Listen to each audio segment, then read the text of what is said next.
Hey, what's going on, everybody? It's Alex from TCG Discussions coming at you with the long-awaited play sequencing of Dark Brawly, okay?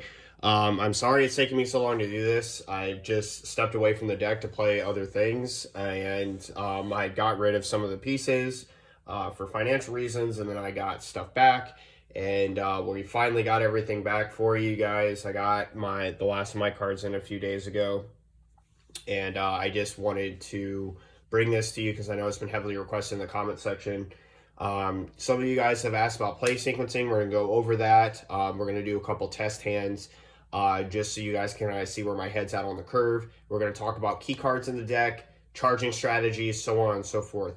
Everything I built in this deck is highly intentional. There are a couple things that I've changed in this deck. I've increased SS3 Thwarting the Dark Empire to 4, and I've decreased Meki Gabora by 1. Something to also note is that taking out the SS4 Thwarting might be something I would do going forward. Although a very insane pressure piece, it is a very risky card in a deck that loves its energy. So energy management is incredibly important in this deck for this leader. But we don't have the defensive tools like other decks do. So it's really important that we manage that energy well while still maintaining our free play state. And I can talk about ways that you can do that. So without further ado, let's just get into it. So the first thing to note is that all these cards right here are the most important cards for you to see in your opening hand. This is incredibly obvious why, because the faster that you can make this card live for whatever reason, it's just really good. This card is a constant pressure piece against your opponent, and if they don't out it, they're going to basically be stuck. This is your most powerful aggressive piece in your awakening turn, so you want to have it. Meki Kabura, the Broken Seal, is really good and consistent for getting the ball, as well as affecting decks on their curve properly. So you deal with that. Your super combo is something that you can end up bottom decking, and so keeping it in your hand is really important. These two cards are the most important cards to see in your opening hand, whether you're on the play or on the draw. And when it comes to between the two of them, which is the most important, it's this one. Okay, this is the most important card in your entire deck. It's one of the reasons why we like the fact that we have Meki Kabura, the Broken Seal, in here, because it gives us an activate main every turn to be able to search one out.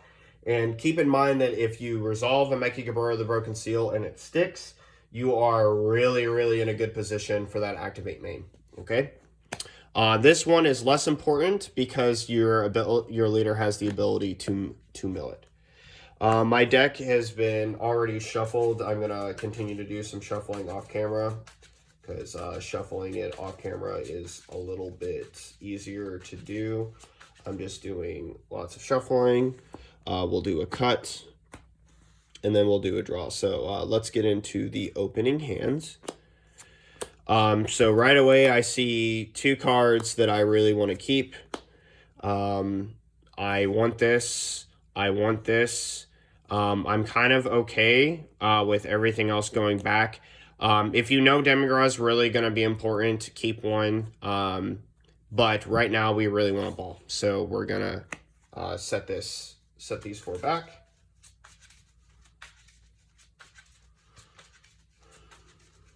Again, shuffling. Give it a good 8, 9, and 10. I'm not sure if that was actually 10. I just felt like saying 8, 9, 10. And we're going to stick with these next four cards. Okay? So we got a little bit of defense with Protector. All right. And seeing the Beyond All Limits is nice, as well as this lovely Brainwash No More, which is broken in this deck. Okay. Now, the only other card that I did not put that is pivotal to see, it's pivotal to see it at a point, but it's not pivotal to see it in your opening hand, is the Demigar Unison. I am sure we will see it because we draw an umpteenth number of cards, and we have an ability to take our own life. Unless all four of them are right here, I really doubt that we're not going to get it. So we'll probably see it at some point. Now, what do you do on your first turn? What do you want to look for, right? You want to see that ball. So if you're on the play, you're not going to get a draw for your leader, right? So here's the thing. Charging is super important. Obviously, we cannot charge this card. It'll turn off our super combos. If we think that we're going to need the defense, we're going to keep this. We have 4 Beyond All Limits, so this is a card to charge. This card is also a card that's worthy of charging. Beyond All Limits is a little bit more important than this one, so we're probably going to end up charging this. But these 2 cards as a charge on your first turn are an absolute no-go. The reason why this card is a no-go charge on your first turn is you need to see a copy of him and Realm Ravager before you even consider charging them, okay? Because if you don't, then if I charge this card, there's only one other copy in the deck and it could be lifed, and that is not something that we want to deal with. So the best card to charge here is probably going to be this. We're going to activate Man on our leader. If you're on the play, this is what you would do. You would obviously get no draw here for your first turn, and you're right now just looking for 30Ks to drop, so that's fine. Okay, so this could be better, but it's not bad. We have 2 of them. We have access to another Savage Rush just for some reason that we need it, and Beyond All Limits going to the drop area is actually a very good thing. Okay, so with this, unfortunately, I don't have anything to do on my turn 1, but I'd pass. Okay. And so let's say that my opponent does what my opponent likes to do. They attack me. I'm going to get a card. Not broken. That's a really good card. And then negates no combos. I'm going to just, if they attack with something else, I'm going to take it. This is perfect into what I was talking about earlier with the charging. And generally, your opponent doesn't generate more than 1 to 2 attacks. And we drew a ball. Okay, so this is absolutely fantastic. I'm absolutely loving this hand. So, so I drew, and remember what I was talking about with this uncontrolled Berserker? So we see 2 Savage Rushes, which means this card is now a free charge target. This card actually potentially is a free charge target. And the reason why that is simply because look at the drop area. We already have one, right? So if this card ends up staying in our hand for some reason, which it won't, we are probably going to keep it to use it. Actually, we're going to use it this turn right away. And we're, going to hopefully unlock our deck to the heavens. So we're going to take a life with our leader, hit our SCR. That's really broken. And then we're going to look at the top. And we really don't care what these cards are. These cards could all be whiffs. And they all are except for this one. And we wouldn't care. Okay?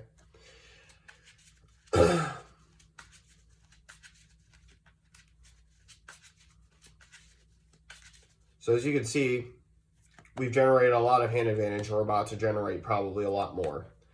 I'm going to talk about 2 scenarios here. One, they're primarily based off experience, but when it comes to heartfelt play and playing it, my opponents generally do not take the life.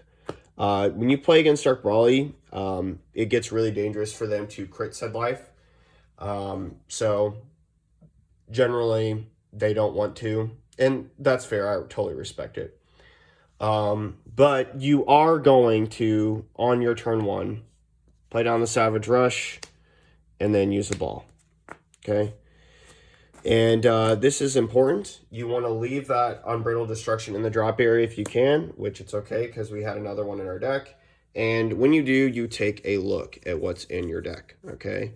The reason this is important, 1, you want to know how many balls are there, and 2, where Realm Ravager is, Uncontrolled Berserker, you already have one. And the reason why it's important for you to look for this card is now you know that you can charge this card, okay? So your next turn, you don't have to worry about what's going to be in your energy. And then you look through the rest of your deck. We already have our SCR, so we don't need to really worry about that. And the first of the 2 swings are going to be with this card, okay? This attack sequencing matters. If you're a Dark Brawly player, I probably don't already need to tell you this. It's important that you swing with this card first because when you swing on your Awaken, you're going to use your offering on your Heartfelt Plea. This is a very telegraphed play. If you go into this card, your opponent generally knows what's going to happen, okay? There's not a lot of cards in the game that can really get rid of said card, okay? Especially on turn 2. This is really broken, but it's completely random, so you guys are getting a small treat with this. So we're going to swing 30. Most likely they're going to take this. Swing 10. We're going to draw our card, okay? This card is really good to have for the late game, and then we are going to activate our Leader's Awaken ability and then activate our Offering in hand. Now, our Leader's Awaken ability is going to draw us 2, and 10 out of 10 times, not even joking, getting this card is really good because we have a guarantee charge next time. I've very rarely not had my opponent make me draw 2, okay? So if you think about this, if they're at 8 life because I didn't attack them, okay, they are probably taking these 2 hits. Now, they have to question whether they want to crit a life. The higher life total, the more likely they are to crit a life. In this scenario, I'm going to go with like the 85% of the time that occurs, they make me draw 2 cards. The reason they make me draw 2 cards is because I put a triple striker on the board. I put a triple striker on the board that if it lives and they don't have a way to out it, is going to swing for triple strike again. Make sense? So if they're at 6 life right now, they'll go to 3. And even if they don't, okay, this card's gone. Sorry about that. Right? If they don't let me draw 2 cards, I swing to 3. It's a 30k and a double strike. We play thwarting. Okay, so it's not terrible either way. Either they're losing a life, going to 5, now this triple striker puts them at 2, which is where no deck wants to be, or they're going to make me draw 2 cards. So they know that they're playing against an aggro deck. They're going to probably generally let you draw 2 cards. Okay, so this is our hand. I'm just going to actually spread this out here. I'm going to slide these cards down. This is our monster hand, okay, that we have on our awaken turn. Now, we have a couple things that we can do here, and I'm not immediately keen on playing the Demigar right away here because we don't have 2 good overwhelms. I can't set up thwarting right away because I don't have the Vegeta in the drop area. But we do have this Heartfelt Plea, and we're going to have the ability to draw another card.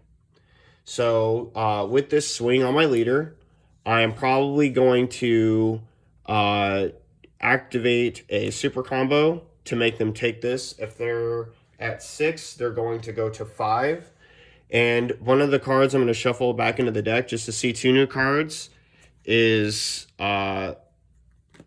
this. Oh, beautiful. Absolutely beautiful. Next turn's going to be super fun, guys. So we got a super combo back out of this. We're swinging for now 25. We have a triple striker incoming. They're either going to negate this swing or do some other effect. If you're playing against a slower deck like Soul Striker, there's nothing they could have done to this play. So they're probably going to end up taking this life. Okay. And so now we're going to swing with our triple striker. This is where if they have like D-Magic or something, they will negate. And we're totally fine with that, right? It doesn't really matter to us whether or not they do. But you just have to figure out how you want to use your plays, whether you want to extend or not. And I say extend because if you look at our drop area, right now we have 6 black battle cards. So I could technically, if I wanted to extend and put more pressure, I could activate battle with this, tribute off my uncontrolled berserker, okay? And then I'm going to activate my uncontrolled berserker. I'm going to warp these black battle cards, and I'm going to set them out here. Make sure that that is correct. Yep. It's just black battle cards. It's a leader that puts back the 30Ks. And now that I've done that, okay, I'm going to get to warp a card, a battle card if they had one, and then I'm going to swing for another 30k. And as you can see, this turn I put on two 30k singles, a 30k triple, and then 25k on my lead. And I still have this energy is going to be tapped now. And I still have super combos and lots of cards in hand to defend. And I doubt that unless you're playing against like Sin Shenron, that your opponent's going to be able to beat the brakes off you. If I was playing against Sin Shenron, I would have not brought this card back, okay? Unless there was something on the board that was truly worth warping. And yeah. Later, we'll talk a little bit about playing against specific strategies like controller aggro and like what you can do. But for a second turn, I'd say that we're not doing too bad, right? So going into turn 3, right? Keep in mind that we have our lovely Demigra SCR. We're just basically going to defend. We have a free 5k right here with our leader. So if they swing with something for 15, like a leader swing, they say no combos, we'll just tribute this off. Right, and that feels super bad because now that makes that psychologically it puts in your opponent's mind. Okay, so now if I play that card, next turn, if I play a battle card, there's a chance that my opponent's gonna warp it, and they're absolutely right. Oh, there's one more thing I forgot to do before I do this. We're gonna put back 3 30Ks. Sorry, and it's important that you leave beyond all limits out there for thwarting to draw a card. Oh, perfect, even better, right?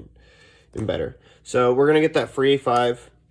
And now that I see that this card is here, we're also going to combo this off. If they swing with something else, let's say they put like a unison or something on board, they swing, we'll combo up here. And mind you, your opponent has to answer this card or they're going to be in a world of hurt and trouble. And the fact that we have this card now in a drop area, look, we already have 6. We're sitting in a really good prime position. So next we're going to go into our turn, okay? Remember what I said earlier about charging? This card is immediately going to be charged. The reason is because like I used this last turn with Uncontrolled Berserker to use my leader effect, that you don't want to be stuck with cards with 0 cost in your hand. So once you see them one time or you know that there's another copy in your deck, it's okay to charge it. So if I drew Realm Ravager here, it would be okay for me to charge it. Okay, so let's just break the deck, shall we? We're going to play our Unison for 1. Okay, and this is where the deck starts to derive an absurd amount of pressure and strength. The next thing that we're going to do is we're going to activate Beyond All Limits, Overwhelm. Okay, we have 6 already in the drop area. We're going to put these bad boys out here. And then use his effect to add a 7 between 7 or 3. We will actually take Unbridled Destruction here. Okay. Now, this is where it gets really, really nutty. Okay. Demigra, Momentary Ally, that card I said that you eventually draw because you just do. Burst 1, if your leader is a Black Saiyan only or a God only card, when you play a battle card using Overwhelm, this card gains Wormhole. We played a card using Overwhelm, we get to burst, this card gains Wormhole. Okay? And now we're going to activate as +1. We're going to take 2 black battle cards and we're going to put them in the drop area. So of all the ones you want, you're going to take your Savage Rush, and you're going to take your Uncontrolled Berserker, and you're set them in drop area. Okay, and with this +1, you just put those 2 black battle cards in there, which is all you really need to do. But now you guys start to see like the problem. Okay, you start to see how this is a little nutty, and you have 2 options here. So you've gained Wormhole, which means you can Dark Overwhelm again, if you wish, right? Which isn't a bad thing at all. When looking at our hand, we also have the ability to play Thwarting, okay? So this all really depends on what you want to do. So looking at the play line, right? What do I value? What do I see important? There are actually three really important things to consider. If I'm playing against Gogeta Xeno, Meki Kabura might be the best use of my next 2 energy. Okay? If I feel that I'm going to swing, deal damage, let's say they went down to 3 life, right? Or they're at 3 life. Thwarting might be better. And thwarting also gives me the ability to play Protector of the People. So it really depends on what you're wanting. Now, let's say you're playing against a deck that you know you don't have to respect their aggression at all. Okay? Demigra then might be your best option. And I say that because we have access to play all of those cards. Easy. Our leader lets us choose up to 3 black battle cards with 30k, which means we can put these 2 cards back. Make sense? And then we're going to get your draw card. Then, to make it even better, we're going to draw another card off the Demigra. We would warp a battle card, and then we'd warp a card out of their hand. So this is all dependent on what you want. We're just going to go with the most aggressive play that we have, and we are going to save our thwarting for later in case this card leaves. Not that we don't have access to it anyway. We have access to thwarting anytime we want for the rest of the game. So we're going to use our leader effect. We're going to put 2 back. And then we're going to Dark Overwhelm 5, tap 2 for this, and we drew a card off our leader. Oh, Lord have mercy. Even better. So now you start to see the crux of the deck, right? How this Demigra just completely unlocked it. This Demigra Unison. We drew a card off our leader. We're going to draw a card for the Demigra play. We're fine with that. And then we're going to swing. They're going to lose a card. Triple, 30k, boom. Okay? And this is all saying that we didn't really need to respect what our opponent was doing, so on and so forth. If we had to respect what they were doing, okay? We're still going to put the 2 cards back.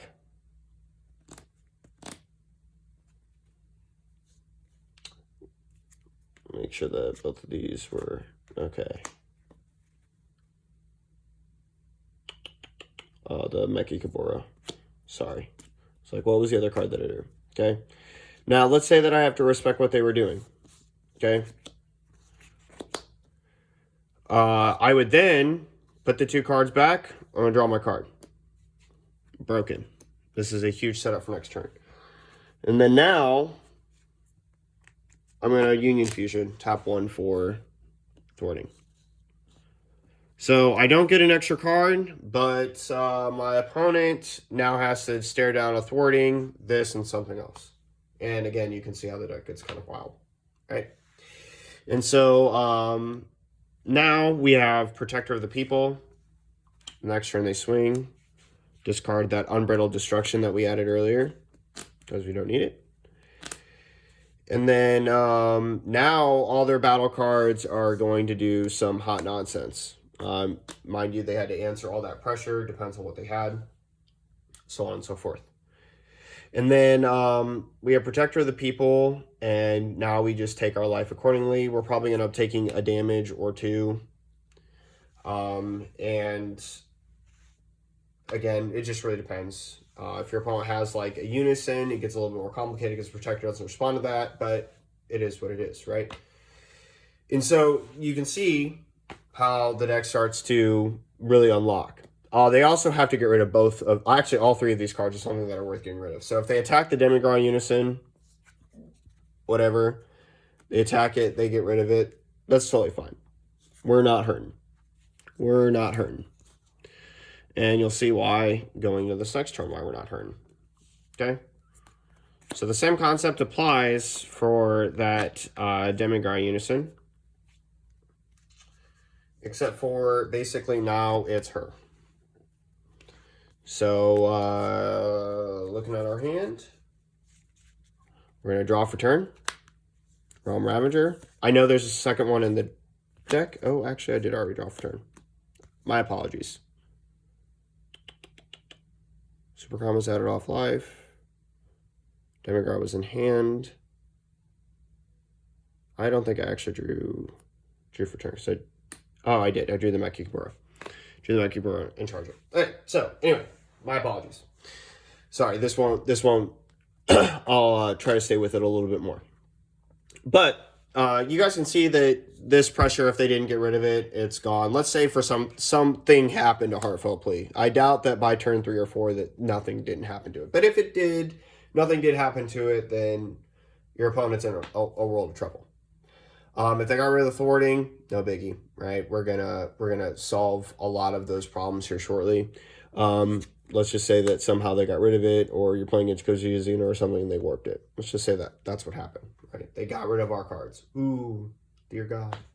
Okay, Dark Overwhelm for Rebellu. Okay, the only color you need to worry about making this play against is blue.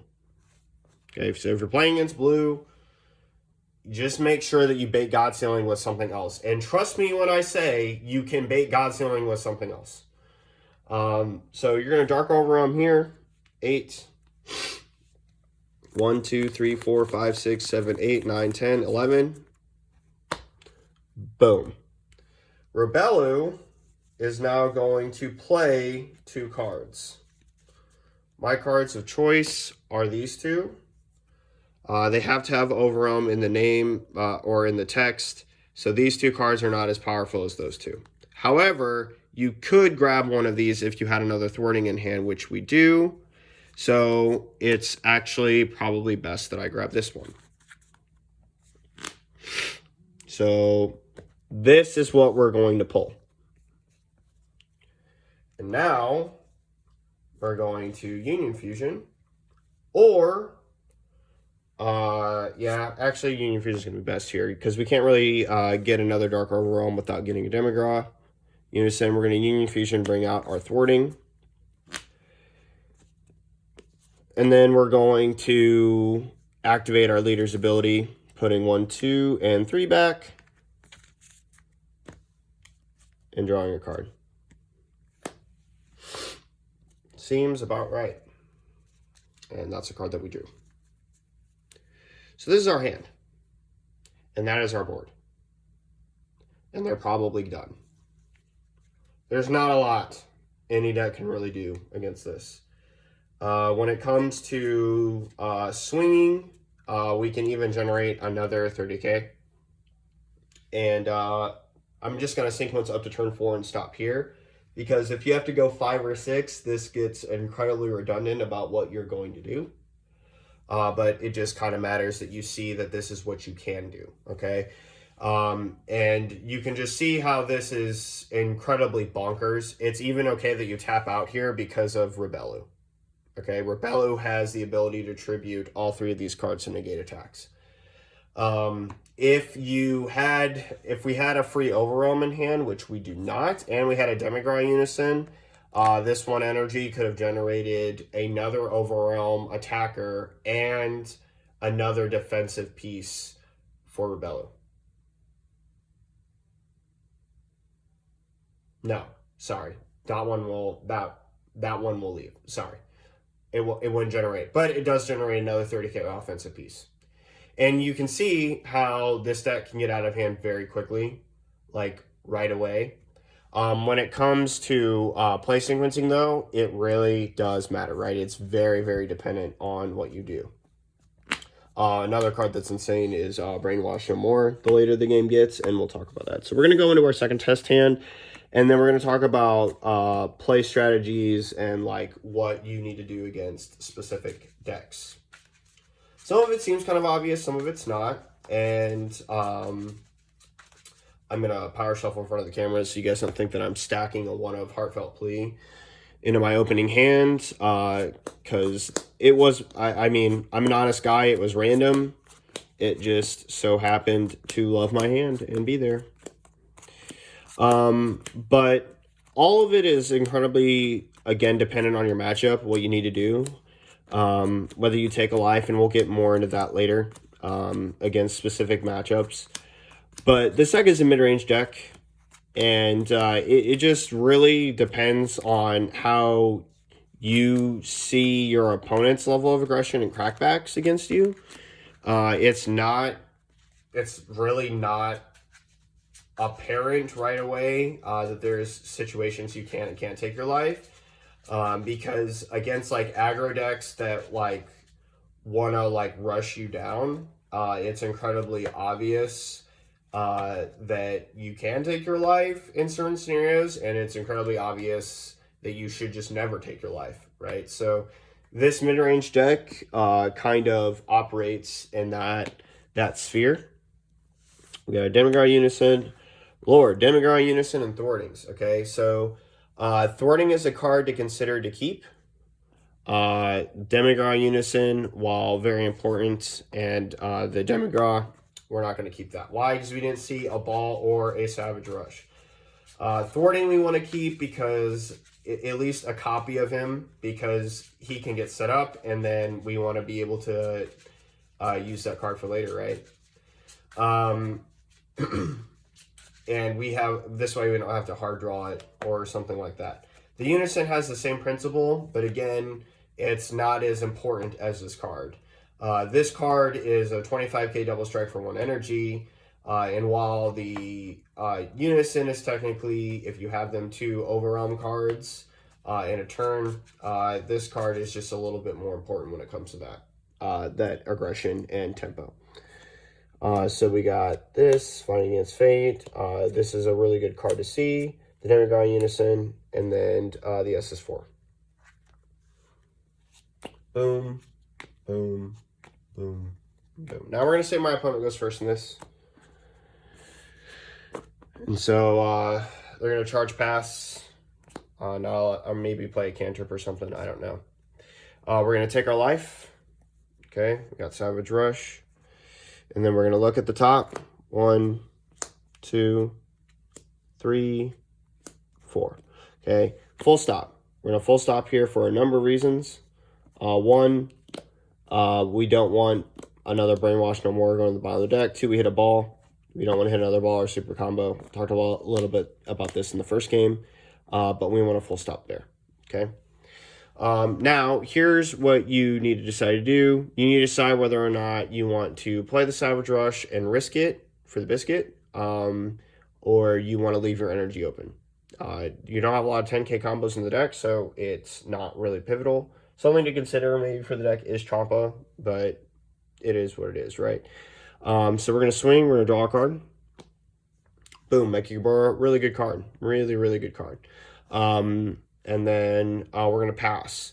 Why are we not playing the Unison down? Well, it's incredibly obvious why you should not play the Unison. 1, your opponent will attack it.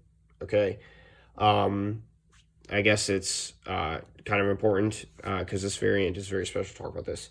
You never want to play Demigod's Momentary Ally until you know you're going to need to use it. And then after you use it that one time, if they let it live, fine. If they don't, then they're going to get punished for it in the end. You don't want to play this turn 1 because they will attack the card. It's a 9k Unison. You don't have a lot of negates in the deck. There's no way for you really to protect it. So it being in your hand is more important than anything. Now, you could, thinking ahead, because you have nothing really to defend yourself anyway, play this down turn 1. If you had anything to do, that would be the play. And I'll tell you that looking at your hand, this isn't a bad gamble, okay? The reason it's not a bad gamble is because of this card right here. Make sense? So this card's going to be able to grab you a ball out of the deck, which means you can play this and get something for your next turn. So then we will do the good old goodie and pass. My opponent is going to attack me. There's no way they don't. And then, again, it just depends on what you're playing against. Like if you're playing Gogeta Xeno, you could see a SS3 Thwarting here. You could see a whole number of things. But if you are playing against Gogeta Xeno, this play is a lot riskier because they're going to be able to warp the card. But they're also going to aggro you, which means you're going to be able to get access to it. And so, they go ahead, they swing, again, with something, You got your card, and now you're going to pass. Oh, yay. And that principle I talked about, once you see one, it's okay to charge another. So then we're going to activate a leader ability. Full stop. Okay? It's okay to take both of these copies out of the deck. Sit there, put that super combo on the bottom. Oh, we're going to take a life too, because we want to. So I don't have heartfelt plea, at least not yet anyway. Boom, we're going to swing. We're going to draw a card. Oh, perfect. Absolutely perfect. Okay, this is actually really, really good. So we don't have heartfelt plea, but we have access to some other very broken play lines that we're going to do this turn. So we're going to swing. No negates, whatever. We're going to draw 2 to awaken. And they probably took the life, and they're probably going to end up taking this one. I don't see really a world where they don't. And if they swung with the battle card, they're about to lose it. So what do we got here? What is it that we can really do to put the pressure on our opponent? So this is where you can you have a couple decisions to make. You have the Demigod Unison, and you have access to 2 Overwhelms. Well, 3 actually. Access to your 3 Overwhelms, you'll be able to play both. Or you're going to have this. You have this live. You have your 5 already. And if I'm going to tap out against my opponent, odds are, if I had to commit to a play and say, yeah, this is probably where I'm going to go with this one, I'm probably going to end up choosing this. Okay, we're just going to take a couple cards from our opponent's hand. I think that this is the overall general, safer play to do. So we're going to Dark Overwhelm. We're going to play this Demigod down. We're going to get you draw a card. We're immediately going to activate leader ability before we do anything else to put 3 30k black battle cards back. And you generally want to choose different ones here. We will choose Brainwash No More. We're going to draw another card. The reason why you always want to do this is because it's just important for you to see more cards before you make a decision on which play to commit to. Make sense? And then while we are taking that, before we take a card with this swing, we're going to take another card from them.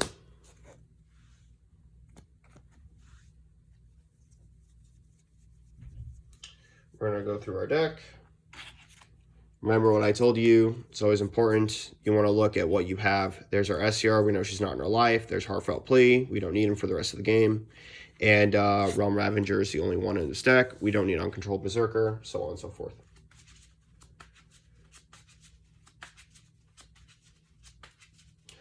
Sometimes, and I think I'll show you real quick, it's also important for you to count the balls that are still in your deck so that you know if they're lifed or not. So there's still 3 in the deck.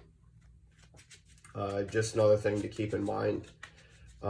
Again, this deck is not as simple as just play 30k beat down and beat your opponent. It takes a little bit of piloting and some skill and some knowledge. So we've ripped a card from their hand, we've taken a card out of their drop area, and we've warped a card on their board. If they had a battle card that they attacked us with, they're going to lose another one, and they're going to take another 30k swing. And now we're going into turn 3. Okay. Our hand is as follows. We have a super combo. And this is probably where our opponent gets very, very sad very, very quickly. It is almost worth noting here that it is okay to combo both of these cards. Okay. It's worth noting that it is okay to combo both of those cards. So let's say they swing, right? They're awakened, they swing. We're going to use our free 5k. Just use it right away whenever you can. It maintains your hand size and it puts another card in your drop area, which is pretty safe. Okay. This is a card they have to answer. If they don't answer this card through some effect, they are in a world of trouble come the next turn. Remember, the more pieces that you keep on the board, the more things that your opponent has to answer, the greater your pressure is going to be. And again, if they don't answer it, they are going to hurt. I promise you they will. And let's say they swing at leader. They swing with a 20. We'll go 10 over. We'll combo both of these, and you'll see why here in a second. And then they'll swing. Let's say that I know they don't play any triple strikers. We can take a life, okay? And it just matters, right? Knowing what you can take and what you can't take and what you can is also really important for you to know. For example, if I was playing against Sin Shenron, I would not be going to 3. I would not be. I'd be trying to protect that 4 threshold unless I know that I can stop the 30K swing. That's triple strike from their promo, okay? And if they swing with double strike right I'm at 3, I'm going to take it. They're giving me 2 more cards. So when it comes to reverse pressure, mine's going to be much, much stronger. And you'll see that here shortly. So now we draw, we go into turn. The card we drew is a ball. The card we're going to charge is this, Savage Rush.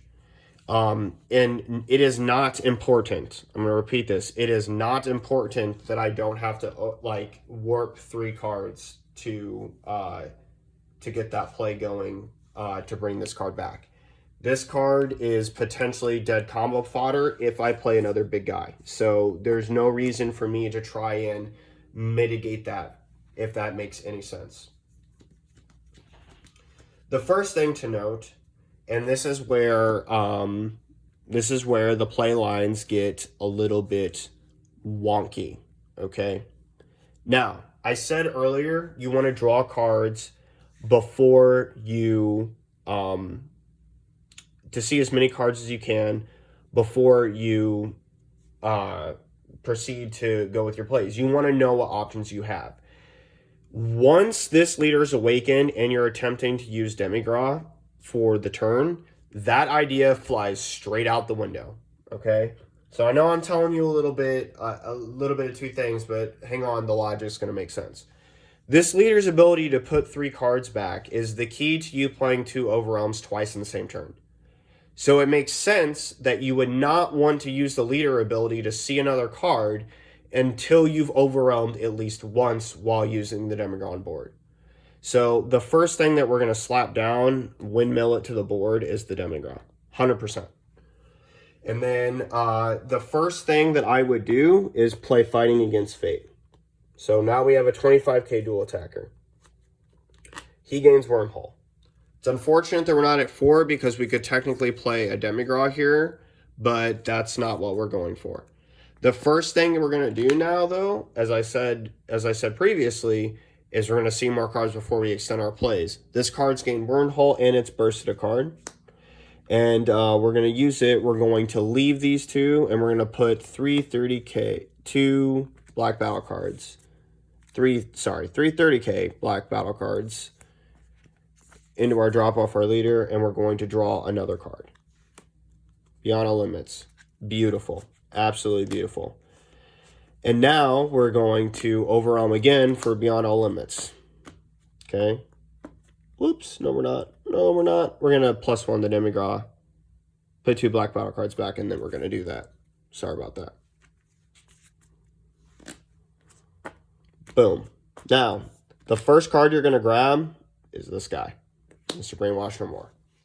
And that's why I said this is almost perfect. The reason why this is perfect is because it gives us a high-tempo defensive option against our opponent.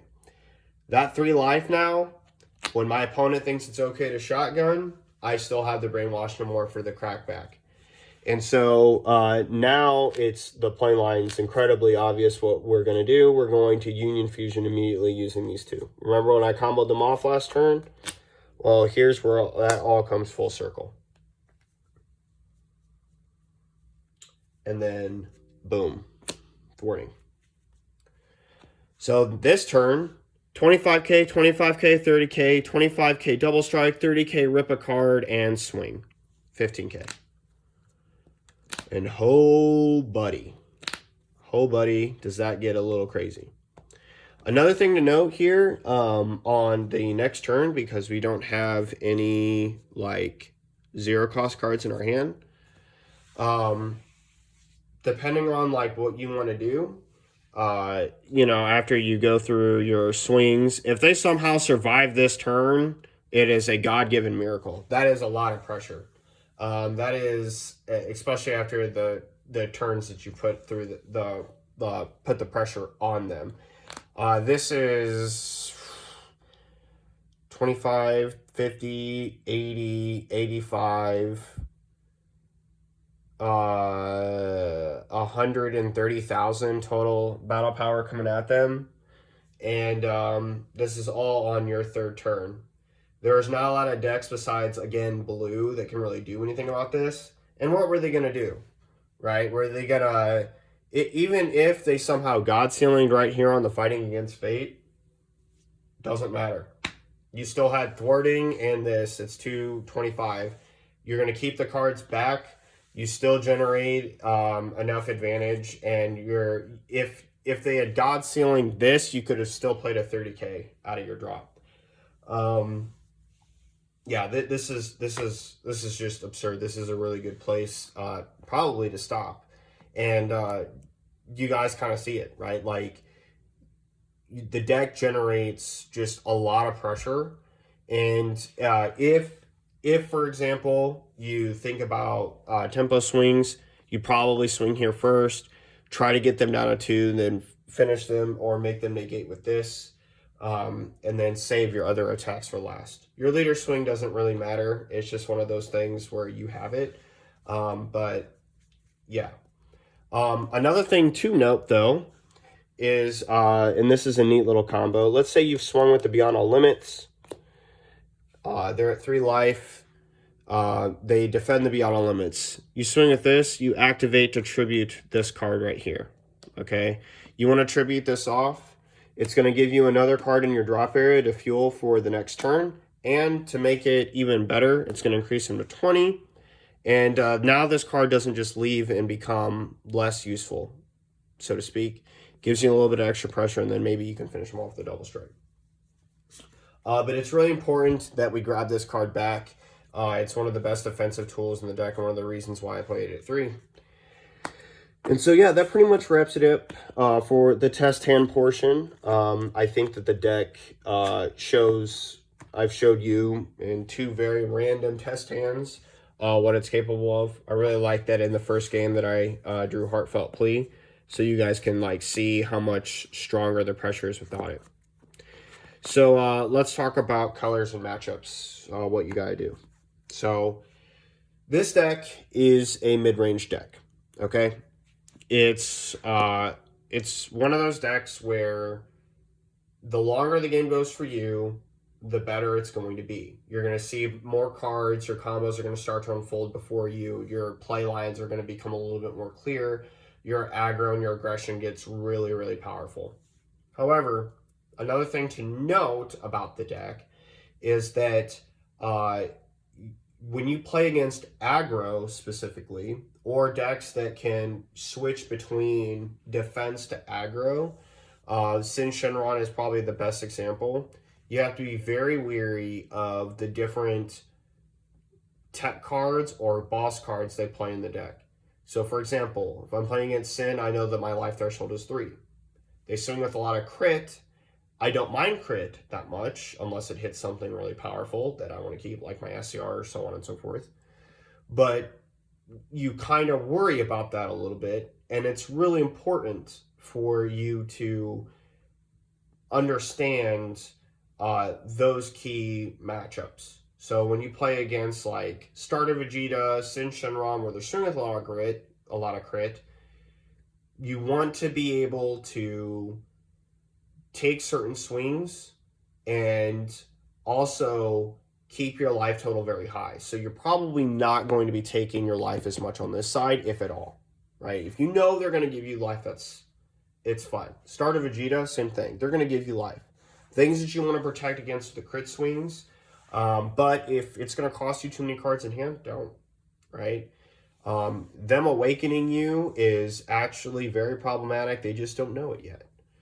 And again, if you can awaken on turn 3, that is a sweet spot for awakening for the deck, because against aggro and control, you have enough energy to either be defensive or offensive, right? So if I play, for example, you could by turn 3 conceivably have 6 cards in your drop area. If you have this, the Unison, and let's say you have Beyond All Limits and a Demigraw, right? This is going to give you, for that 3 energy, you could technically play all of these cards in the same turn and do what you got to do, right? Take a card from their hand, warp a card, draw a card, get another card back from your warp, so on and so forth. It's really important that you do not establish this unison early. This is not a unison that you play turn 1 or turn 2 like other decks, okay? This is a when you need it, you play it and use it. If you decide to play this at less than 4, the unison, I recommend that you proceed to keep it if you draw it in your opening hand, because seeing it is a little bit difficult. You're generally going to see a copy that is a 4 of in your deck once a game because of how much you draw. You draw an absurd amount of cards in this deck. Like I said, your awakening turn, between adding a life, drawing a card, drawing 2, heartfelt plea for 2 if you have it. If not, still drawing a card on your backside.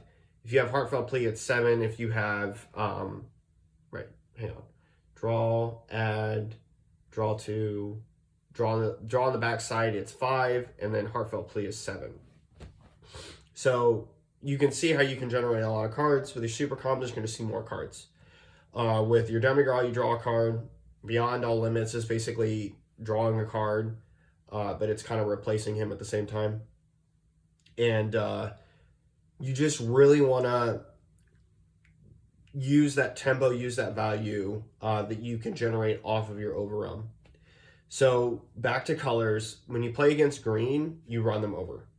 When you play against red, depending on if they're aggressive or not, you run them over, but you let them run you over, if that makes sense. Let them get at you so that you destroy them.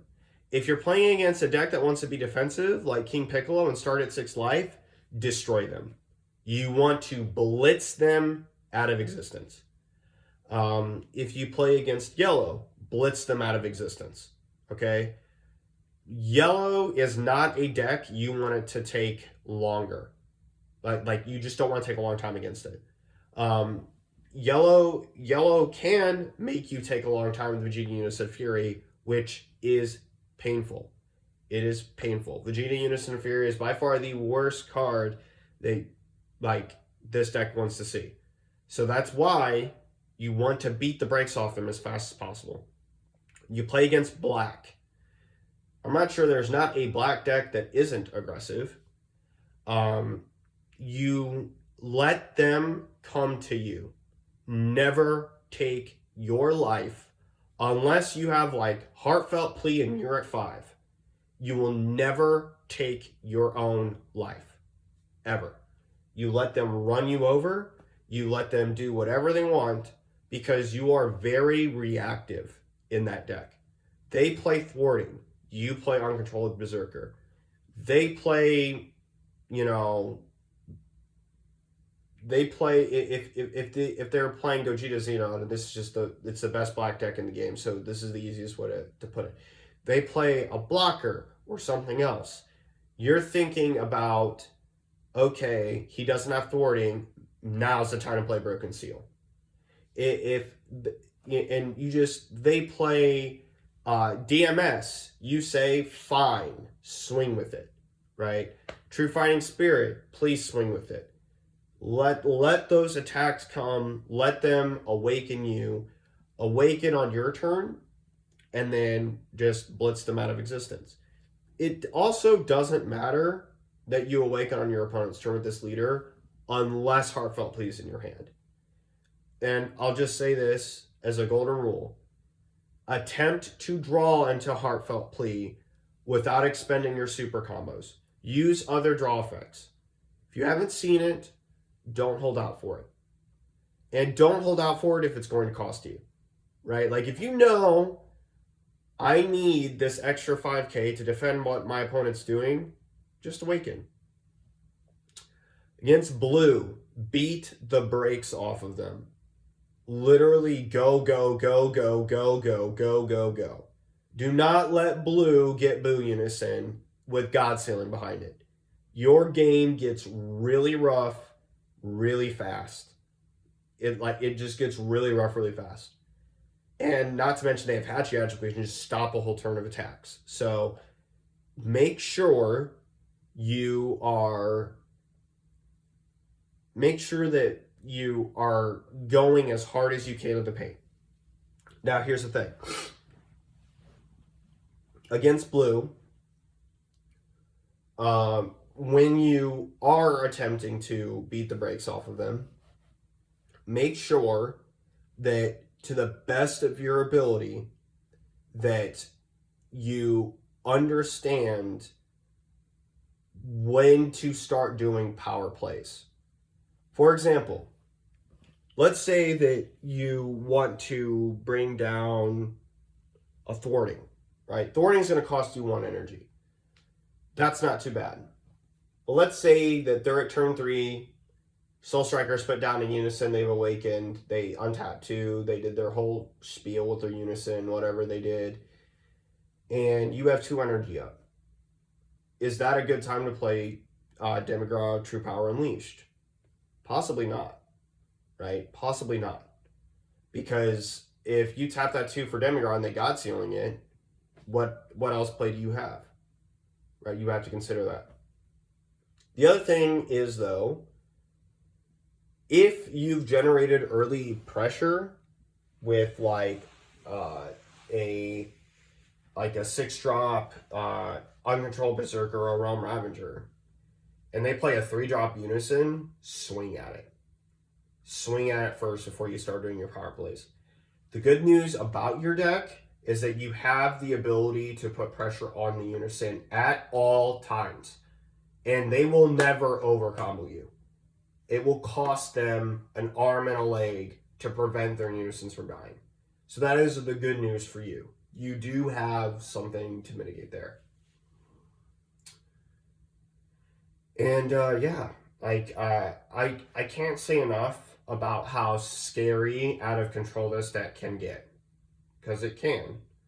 It does lose on defensive crackbacks if they answer you properly. So be very cautious. And that's one of the things. Your life is a resource. It is the lifeblood. It is as much as you needing to buy your turn back as it's ever been. So when you play this deck, when you go with it, just realize that you can go very, very quickly, but you don't want to put yourself in a position where if it fails, you have nothing to protect yourself.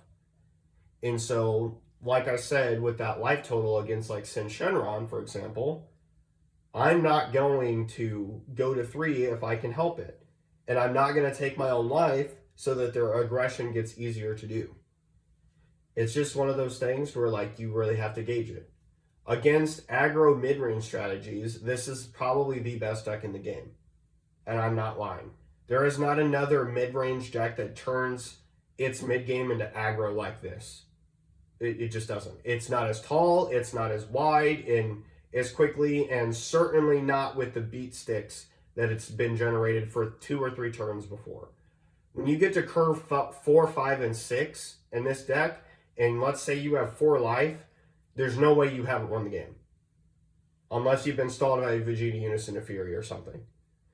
So, with that, guys, I hope this was incredibly instructive for you. I hope this has been incredibly helpful. I know that there was a lot of, like, play line confusion on my part, but I hope that you were able to make sense of some of the things I was doing. It's just really important that I did the test hands the way that I did so that you can see the thought process behind the play lines. This deck was designed with incredible purpose. I spent months on this deck.